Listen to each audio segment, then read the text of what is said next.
नमस्कार. आपल्या यूट्यूब चॅनलला आपलं सहर्ष स्वागत करीत आहे. आज आपण एक छानशा महान संशोधकाची माहिती पाहणार आहोत, जे तुम्हाला माहीतच आहे, पण त्याच्यापेक्षा वेगळा किस्सा ऐकणार आहोत. तुम्हाला थंबनेलवरून लक्षात आलंच असेल की आज आपण कोणाची माहिती बघणार आहोत. चला तर मग सुरुवात करूया. डॉक्टर प्रज्ञावंत देवडेकर सरांच्या लेखणीतून साकारलेली जगदीशचंद्र बोस यांची गोष्ट. वनस्पतीतही जीव असतो अनुषंगानं जगदीशचंद्र बोस यांची गोष्ट आणि त्यांचं कार्यकर्तृत्व बहुतांश लोकांना माहीत असेल. त्यामुळं आज ती गोष्ट नाही, पण काही लोकांना कदाचित माहीत नसेल असा किस्सा सांगतो. त्यांच्या वनस्पतीशास्त्रातील संशोधनाखेरीज एक वादही जोडलं आहे. रेडिओ अर्थात बिनतारी यंत्रणेच्या शोधाचं श्रेय नेहमीचं 1909 साली या शोधासाठी नोबेल मिळवणाऱ्या इटालियन संशोधक मार्कोनीला दिलं जातं. तरी विज्ञान विषयात एक वंदत आहे की हा शोध प्राध्यापक बोस यांनी मार्कोनीच्या आधीच लावून ठेवला होता, पण वांशिक भेदामुळे त्यांना या शोधाचं श्रेय दिलं गेलं नाही.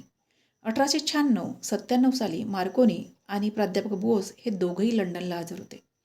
एका बाजूला मार्कोनी ब्रिटिश पोस्ट ऑफिससाठी बिनतारी यंत्रणा बनवण्याचा प्रयत्न करत होता, तर दुसऱ्या बाजूला प्राध्यापक बोस आपल्या अध्यापन दौऱ्यावर होते.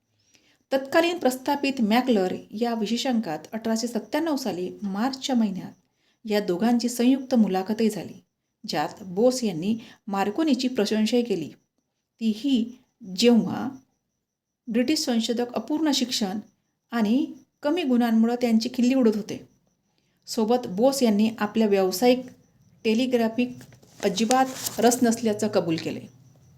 1899 साली प्राध्यापक बोस यांनी मर्क्युरी कोहनन विथ टेलिफोन डिटेक्टरी या तंत्रज्ञानाबद्दल आणि काम करण्याच्या पद्धतीवर रॉयल सोसायटी एक संशोधन पत्रिकाही प्रकाशित केली.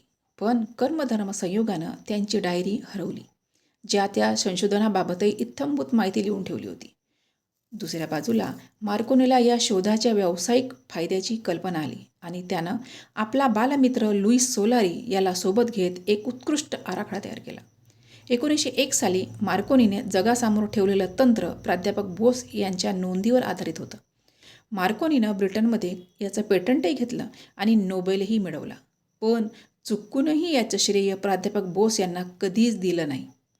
रॉयल सोसायटीकडं बोस यांनी प्रकाशित संशोधन पत्रिकाही होतीच, पण अंतर्गत राजकारणामुळं आणि वंशवादामुळे कुणीही ह्या गुणी भारतीयाच्या पाठीशी उभा राहिला नाही. सरतेशेवटी प्रतिष्ठित अमेरिकन संस्था अर्थात institute of electrical and electronics engineers यांनी प्राध्यापक बोस यांना तब्बल 100 वर्षानंतर या कामाचं श्रेय दिलं. पण भारतीयांच्या शिरपेच्यातला अजून एक नोबेलरूपी तुरा मात्र खोचायचा राहिला. यांच्या कार्यकर्तृत्वाचा ठसा मात्र चंद्रावरही कोरला गेला आहे. 91 किलोमीटर व्यासाचं एक व्ह्यूवर बोस या नावानं ओळखलं जातं. या जागतिक कीर्तीच्या महान संशोधकाला विनम्र अभिवादन.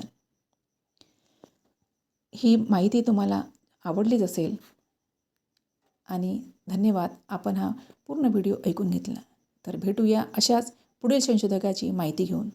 तोपर्यंत नमस्कार.